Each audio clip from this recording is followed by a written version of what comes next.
Hi everyone, hope you're doing well from wherever you're watching this channel, depending on your time zone. Now, regarding Gachagua, who is William Ruto's deputy, has started a new narrative in this country of one man, one vote, one shilling.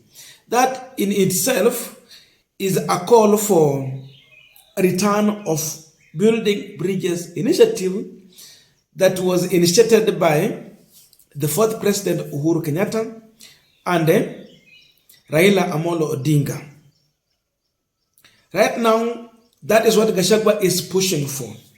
And people are responding to this, both from Mount Kenya and other parts of this country. So one of the UDA senator came out in a press briefing to officially respond to Rigathi Gachagua. Gachagua said this statement when he was somewhere in a church event. It was in Embu. But the Tana River Senator Mungatana is responding to Gachagua. That number one, neither UDA party has sat down to make such kind of a decision, nor the cabinet of Kenya Kwanza has made such kind of a resolution of one man, one vote, one shilling. That this is just Gachagwa's own statement, which should be rejected and treated as such. I want to tell DP Gachagua and his advisors, if he intends to be president, he is heading in the wrong direction and need to be told in no uncertain terms. We have never sat down as UDA to pass the policy of one man, one vote, one shilling. Therefore, I do not support it. That is Mungatana. Is in response to the statement that His Excellency the Deputy President Gachagua said when he was in Embu at a function in a church. His Excellency said that he is a supporter of one vote, one man, one shilling. We want to tell him that we are in Kenya supporters of one man, one vote, 1 kilometer, and we have no apology to make at all. His statement is a very unfortunate statement because it is a continuation or an attempt at continuation of economic segregation of areas in this country that are arid and semi-arid.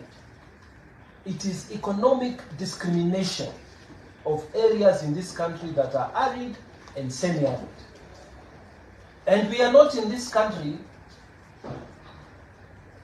we are not apologizing for being in this country. We are not in this country by mistake. We are here and we are not going anywhere.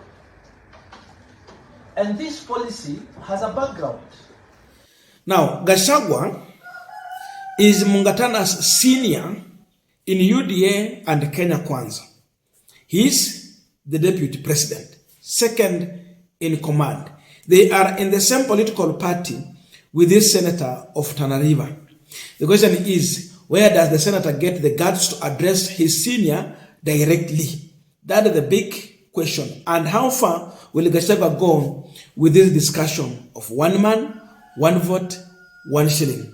Before we answer that, just a quick request. For those who are watching and you have not yet subscribed, please consider subscribing. To our returning subscribers, I must say thank you so much. And again to all our viewers, please give this video a thumbs up. Thank you so much, and back to this discussion. According to Mungatana, he is supporting the current revenue sharing formula. And if this is going to be changed in favor of what Gachagua is pushing for, then it is going to marginalize some parts of this country. That is his position. And he believes that Gachagua is trying to apply the 1965 sessional policy that discriminated some areas, and especially the area is it same areas during the independent time?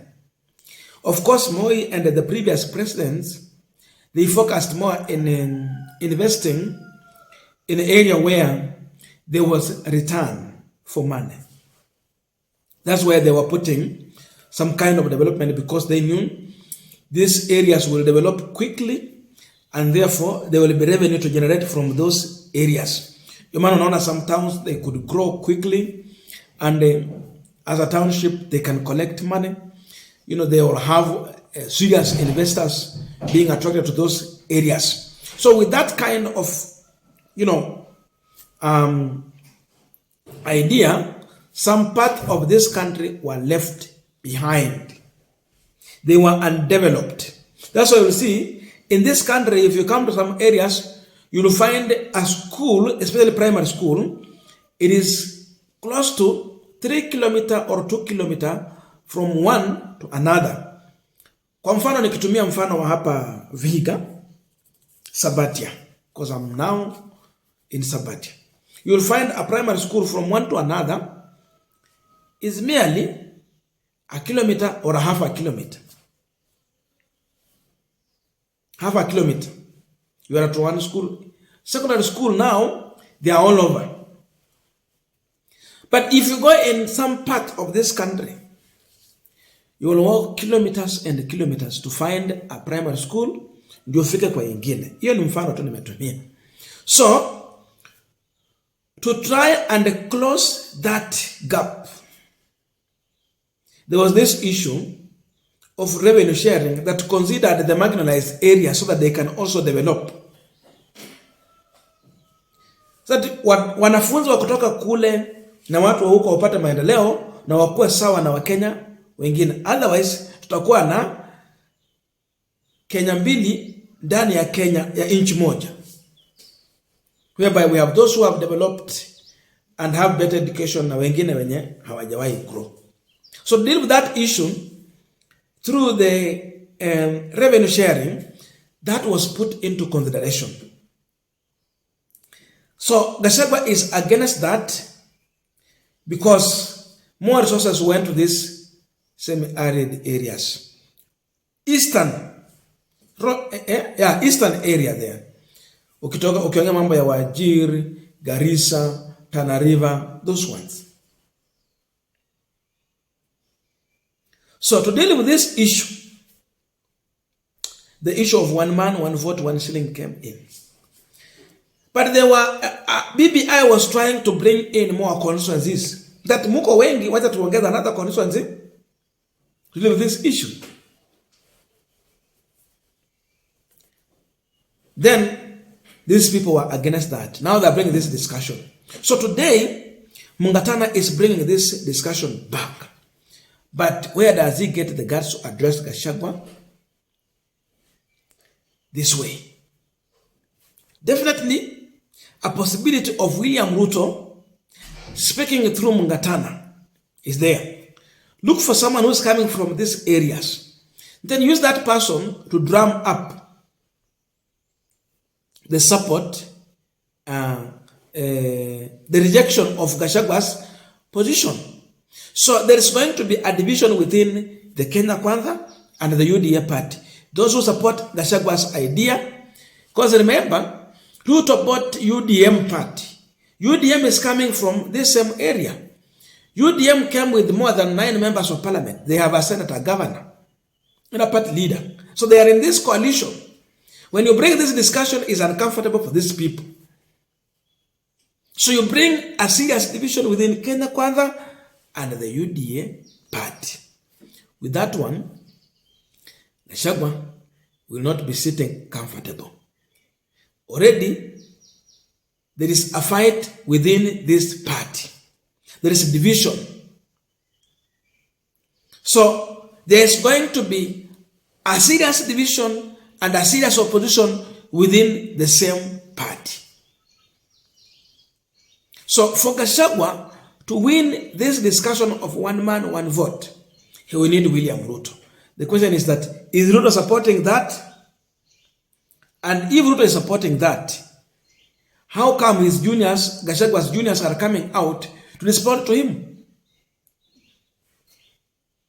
So Ruto is not with Gachagua. As long as Ruto is not supporting this idea, it will not sail through. It is going to fail. So me, I am convinced Ruto is using people like Senator Mungatana to respond to Gachagua. That forget about that. It will not work. If you are looking for this, look for your own party. That's why Mungatana is coming out so boldly to say that this is not the UDA position. And when Gachagua speaks, he has to understand he is speaking as the Deputy President of the Republic of Kenya. Unless, and which Mungatana is trying to bring out, if Gachagua is speaking as the Deputy President of the people of Mount Kenya region, then they tell us, whom is he leading? The mountain people or the whole of Kenya as the Deputy President? So when he's speaking in whose capacity? In which capacity is he addressing people? As a Deputy of Mount Kenya region or the Deputy of the Republic of Kenya? So Mungatana is telling us that Gachagua is speaking as the Deputy President of Mount Kenya region. Because it is not a UDA position, it is not a Kenya Kwanza position, neither a cabinet position. So it is just Gachagua's position. So if Gachagua wants to advance this narrative of one man, one vote, one shilling, he must step down from UDA party. He should stop being UDA deputy, but leader, then he can speak that idea because it is not a UDA policy or position.